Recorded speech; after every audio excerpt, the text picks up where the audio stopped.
Hi everyone, it is November 1st, 2013, and Mary Lou and I are just reminiscing about the Iraq War days that she was sort of like, the catalyst for, like, the first person opposing the war pretty much around here, wasn't it?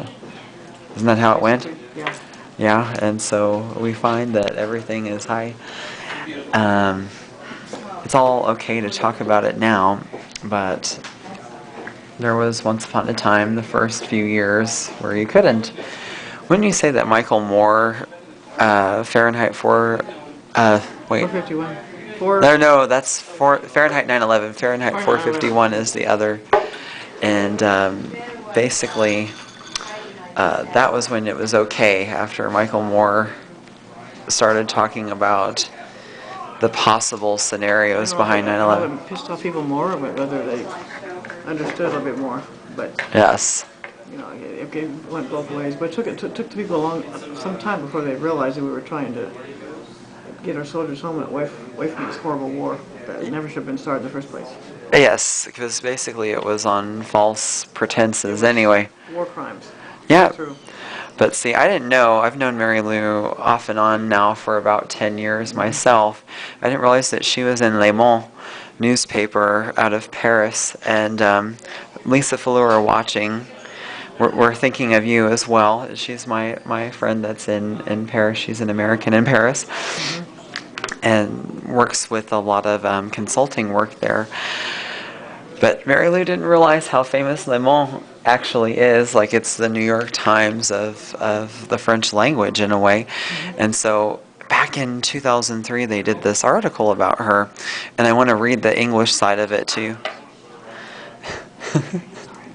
Oh, she wants me to be a little bit on the discreet side about it, because basically your clothing just screams discreet, you know. So here's, you can see from the French perspective here, from March 21st of 2003. It happens on a corner of Topeka Boulevard, just another of those endless arterial streets that traverse through the capital of Kansas, in which one could not possibly tell apart. Nothing unusual is happening. The cars carefully obey the red lights. All is too spread out to get anywhere on foot. And there, on this corner of Topeka Boulevard, where the buildings don't seem particularly remarkable, across from a Texaco station, lost in a lawn, basically referring to the exorbitant size of lots for retail businesses here, something unusual is going on. The drivers suddenly start honking and making signs with their hands, and they just continue on their way as if nothing had happened. The cause of the trouble is 5 people lined up street side in a row like onions. And it's saying perhaps like onions planted in a row in a garden. 5 pedestrians in this city where nobody walks. And that's definitely true, isn't it? Mm-hmm. Mm-hmm. Standing firm and solid, undisturbed, each with a sign. War injures our earth, no blood for oil, give peace a chance. One woman turns her sign now and then. Nice trick. She's made a reversible sign. She couldn't decide between 2 slogans, so she wrote both. I support our troops, so bring them back home. And there's like a headline here, or a sub-headline, that says intact since Woodstock, because as Lisa Fleur has said, there really, and my French friends in Montreal say the same, there really isn't any kind of alternative clothing. And as a God-fearing pagan here in Kansas,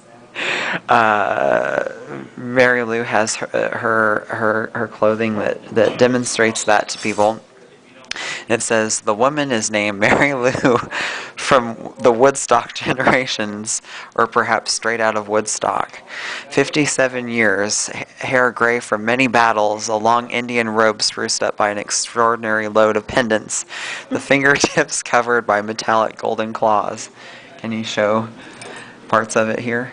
Yeah, it's not quite that dramatic now. I did have claws. At that time. Yeah. From one car, a man hurls an insult. Hey, go back to France.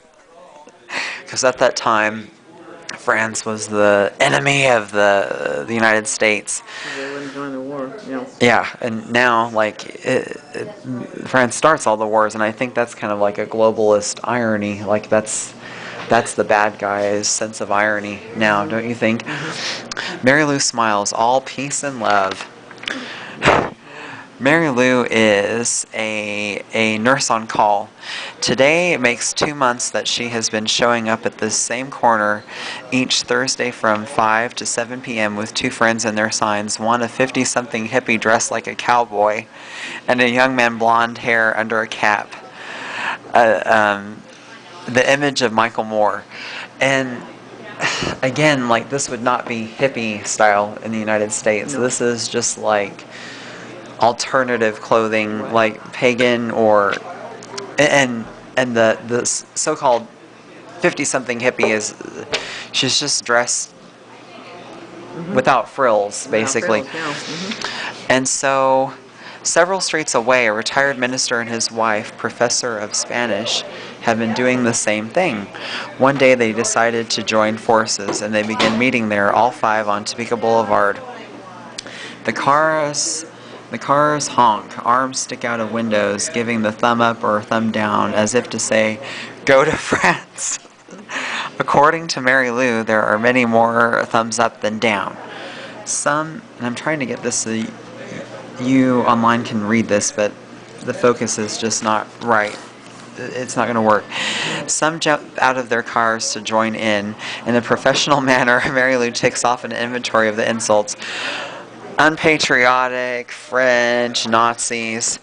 It's not viewed well here to oppose the decisions of the government. You've got to keep your eyes open in this country, says Mary Lou, waving at a passing, honking driver with a grin. All that, it was before the war. Already she admits feeling a bit alone. In January 2003 in Washington at the great demonstration against the war, it was different during Vietnam times. I'm not quite sure what they meant by that. Yeah. But in Washington, when we were protesting every Monday before the seat of the federal government, there were more people, at least 15 or 20 persons, referring to how it was here in Kansas. We went there Monday to see Mary Lou. It was not a big success. With her group and their placards, she was engulfed or submerged by drummers, trumpets, and thousands of people in the rainbow of a St. Patrick's Day parade. And this Thursday, 20 March, at the end of the first day of the war, while the second wave of attacks on Baghdad was in preparation and troops were penetrating into southern Iraq, even Mary Lou felt discouraged. Nobody showed up anymore at the corner of Topeka Boulevard. However, they are still going on successfully 10 years later, are they not? Yes, we're still doing it. Yep. Yeah, I've participated once or twice too, and I was happy to do it. It was my first physical war protest, but it was a good experience, and glad that she initiated that here. And so basically, though, other than these political things that impact lots of people, you do not proselytize, and you're very careful to not try to be dogmatic about things. Well, I don't proselytize any spirituality or any religion. Yeah. I'm a pagan, but I do not proselytize. That's against the rules. And we got connected for the first time when I was working at a bookstore in a shopping mall, a now defunct chain called Walden Books, when she was checking out The Myths of Babylon, and That was a great book. it was love at first sight. And the miniseries was good too. Yeah, with Angelica Houston. But were there any final thoughts or anything you wanted to say about your? She's also been on the 700 Club for.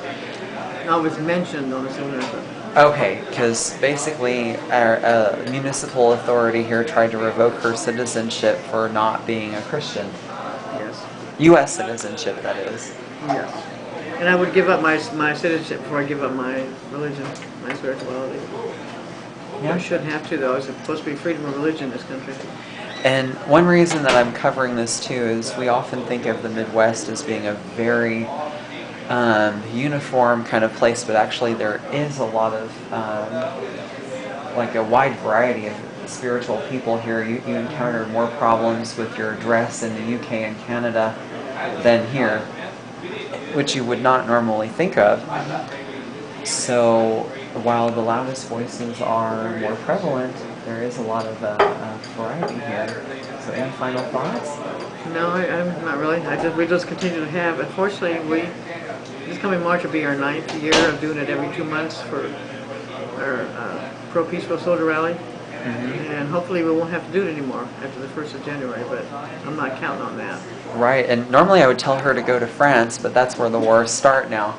So anyway, thanks for watching, and Lisa, we're thinking of you. Bye.